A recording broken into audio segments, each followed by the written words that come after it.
Hello and welcome to online concept. तो आज हम लोग इस वीडियो में बात करने वाले हैं बीपीएससी का टीआरई का नोटिफिकेशंस जारी हो गया है। नोटिफिकेशंस काफ़ी इम्पॉर्टेंट होगा क्योंकि ये नोटिफिकेशन सभी स्टूडेंट जितने भी स्टूडेंट हैं वो लगभग 4 साल से वेट कर रहे थे, जिसका नोटिफिकेशन आज 2023 में रिलीज़ कर दिया गया है। आज हम लोग इस वीडियो में डिटेल देखने वाले हैं, पूरे एक एक लाइन देखने वाले हैं नोटिफिकेशंस के अंदर, जिसमें आपको अगर प्रॉब्लम होता है तो नीचे कमेंट कर वो क्वेश्चन पूछ सकते हो। बीपीएससी टीचर रिक्रूटमेंट एग्ज़ाम्स का नोटिफिकेशन जारी कर दिया गया है। ठीक है, पूरा वीडियो को अच्छे से देखिएगा, समझिएगा नोटिफिकेशन को, क्योंकि एग्ज़ाम से पहले नोटिफिकेशंस को जानना ज़रूरी होता है। ठीक है, अच्छा लगेगा वीडियो को तो शेयर कर लीजिएगा। कोई भी सुझाव नीचे कमेंट में पूछ सकते हैं। चलिए शुरुआत करते हैं। यहाँ पे आपके सामने नज़र आ रहा होगा, सबसे पहले बात करेंगे हम लोग 3 कैटेगरी में इसको डिवाइड किया गया है। 1 to 5 सेक्शंस, दूसरा 9-10 का सेक्शंस के लिए, और तीसरा 11-12 के लिए। हर सब्जेक्ट के लिए यहाँ पे रिक्रूटमेंट को रिलीज़ किया गया है। सबसे पहले सवाल उठता है कितना सीट है, तो 1,70,461 1,70,461 सीट पे हम लोग का रिक्रूटमेंट होने जा रहा है। ऑफिशियल वेबसाइट यहाँ पे दिखाया गया है। ठीक है, सबसे पहले यहाँ पे बात हो रहा है जो प्राइमरी लेवल के टीचर्स बनेंगे उनका कितना सीट है, कौन कौन सा कैटेगरी वाइज यहाँ पे डिटेल कर बता दिया गया है। यहाँ पे आप देख सकते हो, वीडियो को जूम भी कर सकते हो, साथ में वीडियो को पॉज कर अच्छे से पढ़ सकते हो। साथ में इसका पीडीएफ भी चाहिए आपको तो नीचे डिस्क्रिप्शन बॉक्स में रखा हुआ है। ठीक है, लेकिन इस वीडियो को जरूर देखना, काफ़ी इंपॉर्टेंट होगा। ठीक है, यहाँ पे देखो, सामान्य कैटेगरी के लिए, उर्दू के लिए, बांग्ला के लिए सामान्य, मान लो कोई स्टूडेंट इसमें महिला नहीं है और ये जनरल कैटेगरी में है, तो जनरल कैटेगरी के लिए यहाँ पे कुल सीट जो रखा गया है, लैंग्वेज के लिए नहीं बात किया गया, सामान्य के लिए बात किया जाए, क्योंकि 1 to 5 में सब्जेक्ट क्या होगा, एक नॉर्मल होगा, सामान्य, उसके बाद उर्दू और बांग्ला ये सब्जेक्ट का होगा। तो इसमें वैकेंसी जो रिलीज़ किया गया अलग अलग कैटेगरी वाइज यहाँ दिखाया गया है। ठीक है, तो यहाँ पे आप देख सकते हो, यहाँ पे मैं जूम करके बता दूँ तो जनरल कैटेगरी में आपका यहाँ पे देख सकते हो 15,947 वैकेंसी रिलीज़ किया गया है। अलग अलग कैटेगरी में, अगर वोमेन कैटेगरी से हो, अगर महिला हो आप, तो उनके के लिए जनरल कैटेगरी में देखो कैटेगरी वाइज यहाँ रखा गया है। ओबीसी, ईबीसी सबका कैटेगरी वाइज यहाँ पे रखा गया है। एसटी, एससी सबका रखा गया। यहाँ पे आप बिल्कुल अपने अपने अनुसार वीडियो को पॉज कर अच्छे से देख सकते हो। मान लो कोई वोमेन है जो कि पिछड़ा वर्ग से आते हैं, महिला हैं, तो उनके के लिए सेपरेट सीट रखा गया। पहले भी बता दिया गया था कि 50% जो प्राइमरी सेक्टर में है, सेक्शन में, प्राइमरी सेक्शंस में बात करें, 50% यहाँ पे रिजर्व सीट रहने वाला है। ठीक है, नेक्स्ट उसके बाद हम लोग बात करेंगे जो वेतनमान है, इसमें 25,000 प्रति माह होने वाला है। यहाँ पे नेक्स्ट देख सकते हो, ये नया पेंशन के अनुसार से तय किया गया है। ये आप कैटेगरी वाइज अलग अलग में देख सकते हो। पिछड़ा वर्ग में महिला कैटेगरी में आपका सीट है तो 4,4808 वैकेंसी रिलीज़ किया गया है। नेक्स्ट यहाँ पे हम लोग बात करने वाले हैं, देखो माध्यमिक विद्यालय के लिए 9 से 10 सेक्शन में भी सेम है, लेकिन यहाँ क्या होगा, सब्जेक्ट के अनुसार होगा। कोई स्टूडेंट साइंस से होगा, कोई स्टूडेंट संस्कृत, उर्दू, अरबी, Hindi, English, sub section wise होगा, तो उनके के लिए अलग अलग वैकेंसी अलग अलग सब्जेक्ट के लिए भी रखा गया है। यहाँ पे देख लो, महिला सेक्शंस के लिए अलग रखा गया है, पिछला वर्ग में भी यहाँ पर रखा गया है। पीएच कैटेगरी का बात करेंगे या हम लोग एसटी, एससी कैटेगरी का बात करेंगे, सबका अलग अलग वैकेंसी यहाँ पे रिलीज़ कर दिया गया है। वीडियो पॉज करिए तो देख सकते हो, वीडियो पॉज कर नेक्स्ट देख लेते हैं हम लोग। जो 9 से 10 में वेतन रखा गया है, जो 31,000 रुपये रखा गया है। ठीक है, काफ़ी कुछ इसमें ऐड होता है, फिर उसके बाद लगभग 50,000 के आसपास ये बन जाता है। नेक्स्ट यहाँ पे है हायर, जो +2 टीचर्स के लिए है। +2 टीचर्स के लिए इसमें अलग अलग सब्जेक्ट वाइज होगा। साइंस में अगर बात करेंगे तो फिजिक्स के लिए अलग टीचर, केमिस्ट्री के लिए अलग टीचर, बायो के लिए अलग टीचर, लेकिन ये सब लोग लिए अलग अलग यहाँ पे वैकेंसी भी रिलीज़ किया गया है। यहाँ पे देख सकते हो, अगर केमिस्ट्री सेक्शन का बात करोगे तो जनरल में देखो ऐसे पढ़ते हैं हम लोग, यहाँ पे जानकारी कैसे लेते हैं बस वो बता रहा हूँ मैं आपको। ठीक है, आपको आगे भी वीडियो में मिलने वाला है क्या क्या इंपॉर्टेंट है। ठीक है, आगे देख लेते हो हम लोग। देखो हर सब्जेक्ट वाइज यहाँ पे बता दिया गया है +2 सेक्शन में। इनका +2 सेक्शन का हम लोग बात करेंगे तो वेतन यहाँ पे 32,000 रखा गया है, जिसमें हम लोग का काफ़ी कुछ इसमें ऐड होता है, फिर ये लगभग 50,000 के आसपास पहुँच जाता है। ठीक है, यहाँ पे कुछ और भी जानकारी रखा गया है, यहाँ पे डिटेल में पढ़िएगा तो आपको अच्छे से मिल जाएगा। ऑफिशियल वेबसाइट मैंने आपको बता दिया, काफ़ी इंपॉर्टेंट है क्योंकि बहुत सारे फर्जीवाड़ा ना हो, इसलिए यहाँ पे ऑफिशियल वेबसाइट के बारे में काफ़ी बार बताया जा रहा है। अब एलिजिबिलिटी पे बात कर लेते हैं। देखो एलिजिबिलिटी काफ़ी इंपॉर्टेंट होगा क्योंकि 1 to 5 सेक्शंस में क्या चाहिए, तो अगर आप सीटेट निकाल लिए हो, सीटेट अपेयरिंग में हो, सीटेट का आप एग्ज़ाम्स देने वाले हो इस बार, या आप बीएड के या डीलेड के आप कंप्लीट कर चुके हो, ठीक है, सीटेट निकाल लिए हो तो आप बिल्कुल फॉर्म को भर सकते हो। सीटेट अपेयरिंग में हो, बीएड कर रहे हो साथ में अपेयरिंग में सीटेट देने वाले हो, बिल्कुल अपेयर आप कर सकते हो, आप फॉर्म को भर सकते हो। डीलेड कर रहे हो या आप डीलेड एग्ज़ाम्स का देने वाले हो तो भी आप इस फॉर्म को भर सकते हो। लेकिन जो लास्ट सेशन का होगा वो 2023 बैच का ही लिया जाएगा, चाहे आप बीएड कर रहे हों या डीलेड कर रहे हों। ठीक है, याद रखिएगा, काफ़ी इम्पॉर्टेंट है। और सभी सेक्शंस में आप ध्यान दोगे तो यहाँ पे अथवा करके बताया जा रहा है, या करके बताया जा रहा है। 50% आपके नंबर होना चाहिए। अलग अलग सेक्शंस में हम लोग यहाँ पे जैसे द्वितीय अगर हम लोग बीएड का बात करें, डीलेड का बात करें, एक बेसिक्स आप समझ रहे होगे, इतना होना चाहिए। तो मिनिमम 50% तो सब लगभग सभी स्टूडेंट को मिल जाते हैं। जिनका नहीं मिलते हैं उनका एक कैटेगरी लगभग 50% आपको मिनिमम चाहिए, तभी आप फॉर्म को भर पाइएगा। और साथ में आपका बीएड या आपका एस्टेट का एग्ज़ाम्स भी, अगर आप मान लो बिहार का टेट का एग्ज़ाम दे चुके हो तो वो अगर क्वालिफाई है तो भी आप इस फॉर्म को भर सकते हो। ठीक है, काफ़ी इम्पोर्टेंट था ये, जो कि हाँ काफ़ी कुछ का कहना था कि सर NCTE का बात करेंगे तो यहाँ पे 1 to 5 वाला में अब तो दे पाएंगे एग्ज़ाम, नहीं दे पाएंगे, सुप्रीम कोर्ट में केस चल रहा है, कैसे दे पाएंगे, एलिजिबिलिटी होगा। देखो ये सब नहीं बात है। अगर आप NCTE का बात करोगे तो आने वाला समय में क्या होगा कि इसमें हम लोग को एक 6 महीना का हम लोग का एक छोटा सा एग्ज़ाम्स लिया जाएगा। एग्ज़ाम्स को बात करें 6 महीना का एक कोर्स चलाया जाएगा ब्रिज कोर्स के नाम से, जो कि सरकार करेगी, वो आपको टेंशन लेना नहीं है। फिलहाल आप एंट्री कीजिए, एग्ज़ाम्स दीजिए, काफ़ी इंपॉर्टेंट सेक्शन वो होगा। इसमें कंफ्यूज मत होइएगा, बहुत कंफ्यूज हो जाइएगा फिर पढ़ नहीं पाइएगा। ठीक है, नेक्स्ट हम लोग सेक्शन आते हैं 9 से 10। देखो 9-10 बहुत क्लियर है। अगर मान लो कोई स्टूडेंट का फिजिक्स सब्जेक्ट रखे हुए हैं या केमिस्ट्री सब्जेक्ट रखे हुए हैं और इस सेक्शंस में आपका एस्टेट क्वालिफाई होना चाहिए। 2000 लास्ट बार एस्टेट कब हुआ, 2019 में।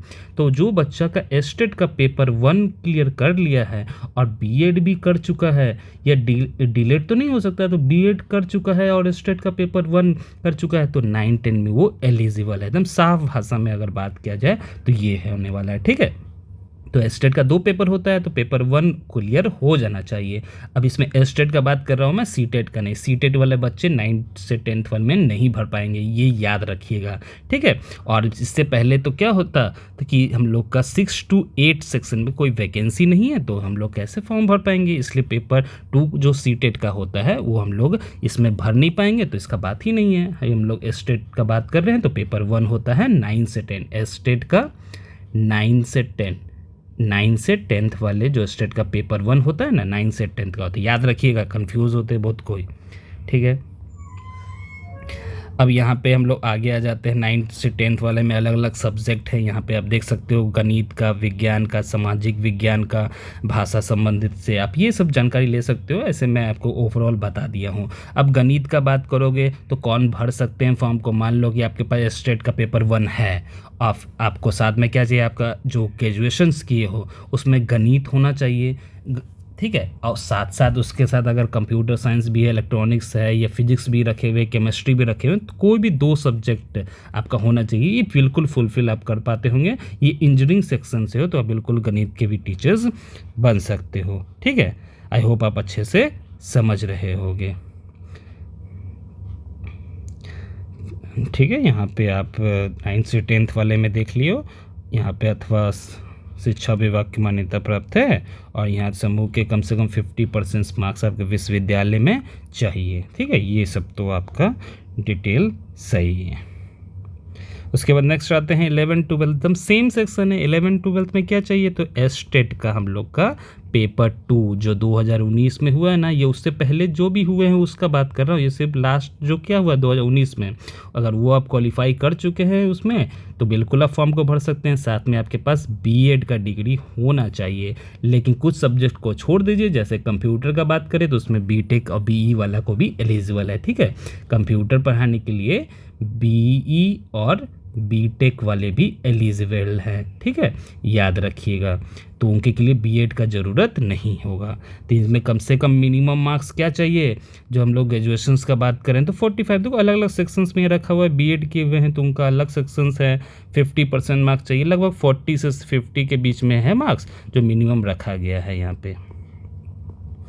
ठीक है, नेक्स्ट देख लेते हैं, हम लोग आगे बढ़ते हैं। अब आगे भी आइए 11-12 का हम लोग बात करेंगे, जो कि पोस्ट ग्रेजुएशन लेवल का बात करेंगे। तो फिजिक्स का बात करेंगे, तो फिजिक्स हो, इलेक्ट्रॉनिक्स हो, अप्लाइड फिजिक्स की हो, न्यूक्लियर फिजिक्स की हो, सब इसी में भर पाएंगे। उनका पोस्ट जो आप टीचर बनिएगा फिजिक्स का बनिएगा, कंप्यूटर बायोकेमिस्ट्री की हो तो आप टीचर बनिएगा केमिस्ट्री का, इस तरह से बता दिया गया है। मान लो कोई स्टूडेंट बोलेगा सर मॉलिकुलर बायोलॉजी से पढ़े हुए हैं सब्जेक्ट, पोस्ट ग्रेजुएशन अपना पीजी कैसे किए हुए हैं, मॉलिकुलर बायोलॉजी से किए हुए, तो टीचर क्या का बनिएगा, बायोलॉजी का बनिएगा। ठीक है, इस तरह से दिखाया गया है। नेक्स्ट आ जाइए, नेक्स्ट हम लोग कंप्यूटर का, जैसे मैंने बता दिया कंप्यूटर्स तो आपको पहले से मैंने क्लियर कर चुका हूँ। अब नेक्स्ट आगे हम लोग आ जाइए, इसमें ये सब का जानकारी फ़िलहाल के लिए आपके लिए नहीं है उतना उचित, ये सब आप कंफ्यूज होइएगा फालतू में, इसलिए आप टेंशन मत लीजिए। अब आयु में आइए, एज लिमिट काफ़ी इंपॉर्टेंट होगा। सभी पदों पर नियुक्ति एवं न्यूनतम जो होगा उसका मैं बात कर रहा हूँ, उसका कट ऑफ रखा गया है 1 अगस्त 2023। देखो ये इंपॉर्टेंट है, 1 अगस्त 2023 को रखा गया है। जो हम लोग को मिनिमम कट ऑफ रखा गया है, जो एज होना चाहिए मिनिमम 1 अगस्त 2023 तक देखा जाएगा। ठीक है, जो प्राइमरी सेक्शन का बात करें उसका रखा गया 1 अगस्त 2023 को, अभ्यर्थी का मिनिमम 18 साल पूरा हो जाना चाहिए। और जो हम लोग माध्यमिक और उच्च माध्यमिक का बात करें तो 1 अगस्त 2023 को 21 साल पूरा हो जाना चाहिए। ठीक है, नेक्स्ट बात करें तो अधिकतम जो पुरुष का होना चाहिए एज वो 37 साल होगा। अगर अदर बात करें महिला सेक्शन में तो 40 वर्ष रखा गया है, और अदर जो ST SC कैटेगरी के पुरुष और महिला मिलाकर 42 साल रखा गया है। ठीक है, आयु में भी छूट मिलने वाला है, जो कि हम लोग अलग अलग कैटेगरी वाइज यहाँ पे छूट दे दिया जाता है, जो कि इम्पॉर्टेंट तो है, सभी इम्पॉर्टेंट है। इसको वीडियो को पॉज कर लेना और पढ़ लेना, क्योंकि एलिजिबिलिटी वाला कैटेगरी है तो आप इसे अच्छे से पढ़ लेना। अगर आप उस कैटेगरी में नहीं आते हो, सिंपल समझो कि सब एलिजिबल है, जितने लोग इस फॉर्म्स के लिए वेट कर रहे हैं सब एलिजिबल है, सरकार सबको छूट दे दिया गया है। अब हम लोग आते हैं लिखित परीक्षा जो होने वाला है, जो लिखित परीक्षा होने वाला है उसका बात कर लेते हैं। तो देखो लिखित परीक्षा का हम लोग बात करेंगे तो एक ऐसा पेपर होने वाला है, पहला ऐसा पेपर होने वाला है जो कि सभी को देना जरूरी है। भाषा का ये 75 होने वाला है। प्रश्न आपसे 100 क्वेश्चन पूछा जाएगा पेपर 1 में। इसके अंदर दो भाग में डिवाइड किया गया है पेपर 1 को, 1 पेपर और 2 भाग में। ठीक है, पहला 25 नंबर से पूछा जाएगा, दूसरा 75 नंबर से।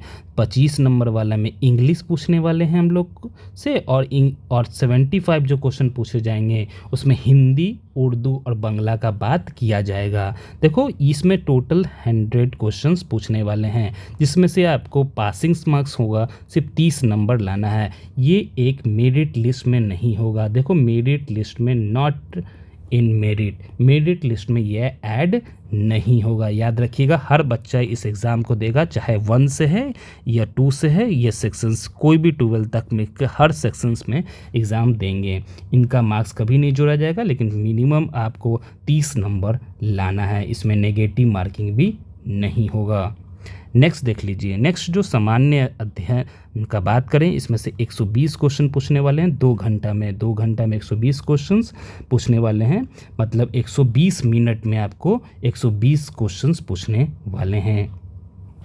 ठीक है, जो अगर हम लोग प्राइमरी सेक्शंस का इसमें से बात करें तो सिर्फ प्राइमरी सेक्शंस में ही 120 क्वेश्चन पूछने जाएंगे, जिसके अंदर याद रखिएगा इनका सिर्फ मैं प्राइमरी का बात कर रहा हूँ, जिसके अंदर गणित से हो, मेंटल एबिलिटी से हो, मतलब रीजनिंग से, हम जागरूकता वाला जो कि जनरल साइंस का बात करें, सामान्य विज्ञान का बात करें, भारतीय राष्ट्रीय आंदोलन से बात करें, भूगोल या पर्यावरण से बात करें, इससे क्वेश्चन पूछा जाएगा। याद रखिएगा सभी सेक्शन आपका SCERT बुक से आधारित पे लिया जाएगा। याद रखिएगा ये प्राइमरी सेक्शंस का मैं बात कर रहा हूँ, काफ़ी इंपॉर्टेंट होगा ये।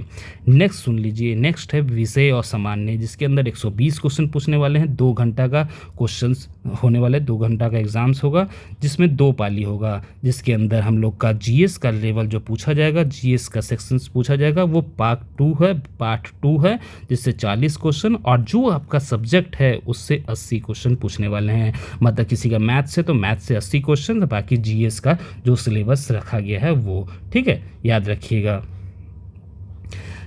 और याद ये तो आपको पता होगा कि इस सभी स्टूडेंट, मान लो कोई स्टूडेंट 9th से 10th वाले सेक्शंस में भरने वाले हैं, तो उनको क्या करना है, उनको तो पार्ट 1 एग्ज़ाम देना ही है, जिसके अंदर इंग्लिश से क्वेश्चन, हिंदी से पूछा जाएगा, लेकिन उनको पार्ट 2 का भी एग्ज़ाम देना है, जिसके अंदर अध्ययन है, सब्जेक्ट से रिलेटेड है। उसके अंदर 2 सेक्शंस हैं, पार्ट 1 और पार्ट 2, जिसके में 80 क्वेश्चन और 40 क्वेश्चन रहेगा, ठीक है। सेम सब्जेक्ट हम लोग का 11-12 सेक्शंस के लिए भी पूछे वाले हैं, जिसके अंदर पार्ट 1 में आप क्या दीजिएगा, सब्जेक्ट लैंग्वेज का एग्ज़ाम दीजिएगा, और पार्ट 2 में आप सब्जेक्ट वाला एग्ज़ाम दीजिएगा। सब्जेक्ट के अंदर 2 सेक्शन 40 और 80 का बात किया गया है, ठीक है। लेकिन याद रखिएगा सभी सेक्शंस में 1 को छोड़कर पहला पार्ट को छोड़ दिया जाए, पहला पार्ट को अगर छोड़ दिया जाए, बाकी सभी सेक्शंस में अगर आप प्राइमरी से हो, अपर प्राइमरी से हो, अपर मीडियम से हो, या हम लोग +2 के स्टूडेंट के लिए टीचर्स बनना चाहते हो, तो उसमें याद रखिएगा उसमें नेगेटिव मार्किंग होगा। तो ये था खबर आपके लिए, काफ़ी इम्पॉर्टेंट है ये सेक्शन। और यहाँ पे आगे भी है कुछ इम्पॉर्टेंट, यहाँ पे जानकारी बता दिया गया है, अन्य निर्देश बता दिया गया, कहाँ से फॉर्म भर पाओगे, कैसे भर पाओगे वो बता दिया गया है, कोड भी बता दिया है। जब आप फॉर्म भरोगे तो इसका ज़रूरत पड़ेगा, जब भी फॉर्म निकलेगा मैं आपको इसी चैनल पे दे दूँगा अपडेट, तो आप वहाँ पे देख लेना।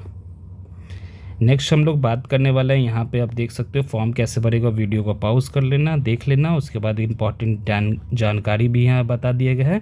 फॉर्म भरने के लिए जो एप्लीकेशन शुल्क लगने वाला है वो समझो, सामान्य के लिए 750 रुपया, OBC EBC कैटेगरी के लिए बात करें 200 रुपये लगने वाले हैं, बाकी दोनों के लिए 200 रुपये, महिला हो तो भी 200 रुपये लगने वाले हैं, ठीक है। और यहाँ पे नेक्स्ट यहाँ पे समझो एग्ज़ाम का जो फॉर्म भरने वाले हैं, तो 15 जून से आपका फॉर्म भरना शुरू हो जाएगा, जो कि लास्ट आपका 12 जुलाई तक इस फॉर्म को भरा जाएगा। 15 जून से 12 जुलाई तक इस फॉर्म को भरने का डेट रखा गया है। फिर आप एप्लीकेशंस को डाउनलोड कर लीजिएगा। याद रखिएगा अच्छे से पूरा जानकारी आपको मिल गया होगा। आई होप कोई भी छूट गया तो आप नीचे कमेंट में मुझे बताइएगा, मैं डिटेल एक्सप्लेन अच्छे से कर दूंगा फिर से, ठीक है। मिलते हैं हम लोग अगले वीडियो में, तब तक आप लाइक कर लो और चैनल को सब्सक्राइब कर लो, ठीक है। मिलते हैं हम लोग अगले वीडियो में। Thanks for watching.